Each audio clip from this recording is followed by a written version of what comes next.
Chapter 3. The Courtship. Four of them met in the great council room of the castle. Prince Humperdinck, his confidant, Count Rugen, his father, aging King Lotheron, and Queen Bella, his evil stepmother. Queen Bella was shaped like a gumdrop and colored like a raspberry.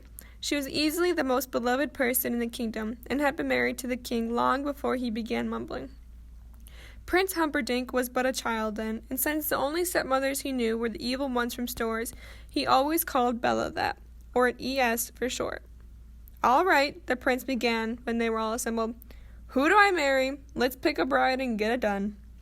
Aging King Lotheron said, "I've been thinking it's really getting to be about time for Humperdinck to pick a bride." He didn't actually so much say that as mumble it. "I've been mumbling humble and gumble." Queen Bella was the only one who bothered ferreting out his meanings anymore. "You couldn't be righter, dear," she said, and she patted his royal robes. "What did he say?" "He said, whoever we decided on would be getting a thunderously handsome prince for a lifetime companion." "Tell him he's looking quite well himself," the prince returned. "We've only just changed Miracle Men," the queen said. "That accounts for the improvement." "You mean you fired Miracle Max?" Prince Humperdinck said. "I thought he was the only one left." "No, we found another one up in the mountains, and he's quite extraordinary. Old, of course, but then who wants a young Miracle Man?" "Tell him I've changed my Miracle Men," King Lotheron said. It came up. "Tell him mumble. What did he say?" The prince wondered. "He said a man of your importance couldn't marry just any princess." True, Prince Humperdinck said. He sighed deeply. "I suppose that means Norina."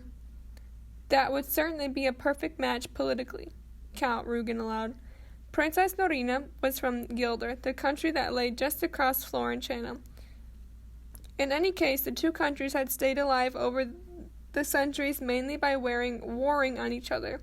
There had been the olive war, the tuna fish discrepancy, which almost bankrupted both nations, the Roman rift, which did send them both into insolvency, only to be followed by the discord of the emeralds, in which they both got rich again, chiefly by banding together for a brief period and robbing everybody within sailing distance.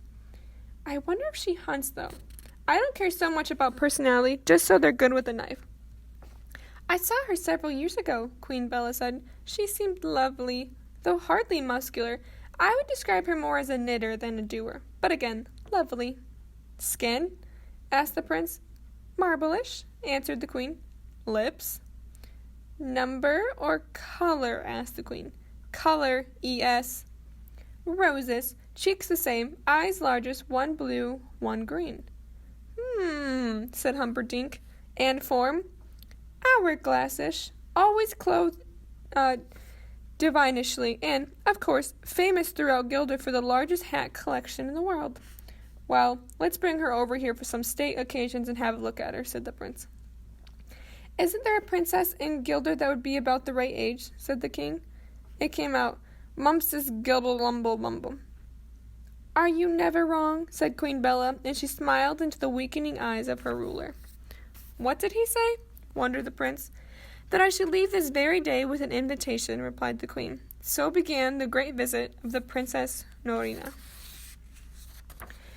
Dinner was held in the great hall of Lotheron's castle.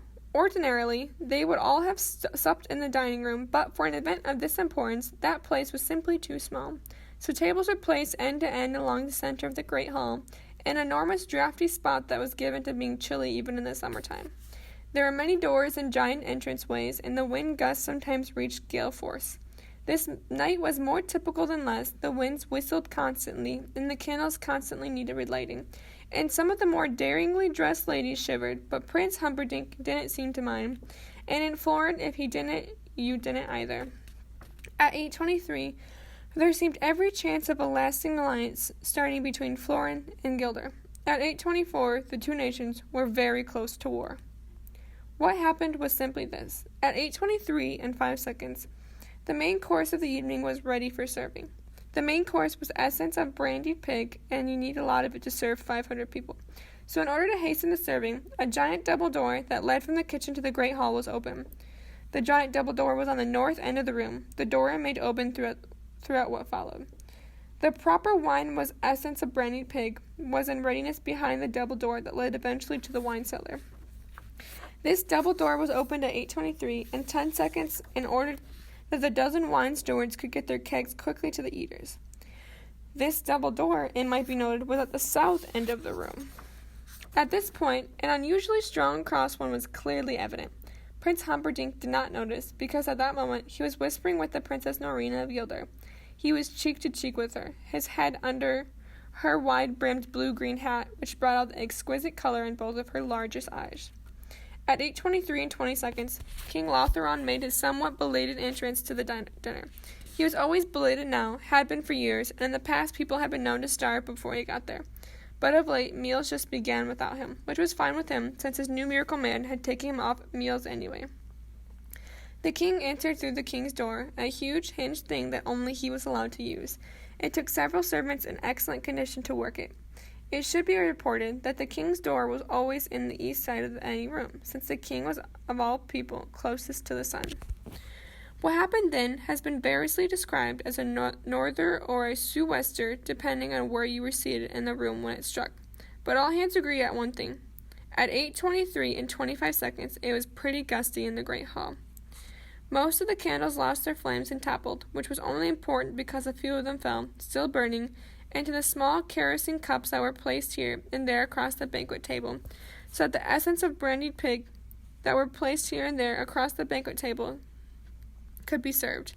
Servants rushed in from all over to put out the flames, and they did a good enough job, considering that everything in the room was flying this way, that way, fans and scarves and hats, particularly the hat of Princess Norina. It flew off to the wall behind her, where she quickly retrieved it and put it properly on. That was at 8:23 and 50 seconds. It was too late. At 8:23 and 55 seconds, Prince Humperdinck rose roaring, the veins in his thick neck etched like hemp. There were still flames in some places, and their redness reddened his already blood-filled place. He looked as he stood there, like a barrel on fire. He then said to Princess Norina of Guilder the 5 words that brought the nations to break. "Madam, feel free to flee." And with that, he stormed from the great hall. The time was then 8:24. Prince Humperdinck made his angry way to the balcony above the great hall and stared down at the chaos. The fires were still in places flaming red. Guests were pouring out through the doors, and Princess Norina, hatted and faint, was being carried by her servants far from view. Queen Bella finally caught up with the prince, who stormed along the balcony, clearly not yet in control. "I do wish you hadn't been quite so blunt." The prince whirled on her. "I'm not marrying any bald princess, and that's that." "No one would know. She has hats even for sleeping." "I would know. Did you see the candlelight reflecting off her skull?" "But things would have been so good with Guilder," the queen said, addressing herself half to the prince, half to Count Rugen, who now joined them. "Forget about Guilder. I'll conquer it sometime. I've been wanting to ever since I was a kid anyway." He approached the queen. "People snicker behind your back when you've got a bald wife, and I can do without that. Thank you. You'll just have to find someone else." "Who?" "Find me somebody. She should just look nice, that's all."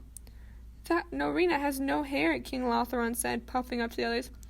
"No rumble mumble humble." "Thank you for pointing that out, dear." "I don't think Humperdinck will like that," said the king. "Dumble humble mumble." Then Count Rugen stepped forward. "You want someone who looks nice, but what if she's a commoner?" "The commoner, the better," Prince Humperdinck replied, pacing him. "What if she can't hunt?" the count went on. "I don't care if she can't spell." Suddenly he stopped and faced them all. "I'll tell you what I want. I want someone who is so beautiful that when you see her you say, 'Wow, the Humperdinck must be some kind of fellow to have a wife like that.' Search the country, search the world, just find her." Count Rugen could only smile. "She is already found," he said. It was dawn when the 2 horsemen reined in at the hilltop. Count Rugen rode a splendid black horse, large, perfect, powerful. The prince rode one of his whites. It made Rugen's mount seem like a plow puller. "She delivers milk in the mornings," Count Rugen said, "and she is truly, without question, no possibility of error, beautiful." She was something of a mess when I saw her, but the potential was overwhelming. "A milkmaid." The prince ran the words across his rough tongue. I don't know that I could wed one of them even under the best of conditions. People might snicker that she was the best I could do. True. If you prefer, we can ride back to Florence City without waiting. We've come this far, the prince said. We might as well His voice quite simply died. I'll take her, he managed, finally, as Buttercup rode slowly by below them. No one will snicker, I think. I must court her now. Leave us alone for a minute. He rode the white expertly down the hill. Buttercup had never seen such a giant beast, or such a rider. I am your prince, and you will marry me now, Humperdinck said. Buttercup whispered, I am your servant, and I refuse. I am your prince, and you cannot refuse. I am your loyal servant, and I just did. Refusal means death. Kill me, then. I am your prince, and I am not that bad. How could you rather be dead than be married to me? Because, Buttercup said, marriage involves love, and that is not a pastime at which I excel. I tried once, and it went badly, and I am sworn never to love another. Love? Who mentioned love? Not me, I can tell you. Look, there must always be a male heir to the throne of Foreign. That's me. Once my fathers die, there won't be an heir, just a king. That's me again. When that happens, I'll marry and have children under theirs until there is a son. So you can either marry me and be the richest and most powerful woman in 1,000 miles and give turkeys away at Christmas and provide me a son, or you can die in terrible pain in the very near future. Make up your own mind. I'll never love you. I wouldn't want it if I had it. Then by all means, let us marry.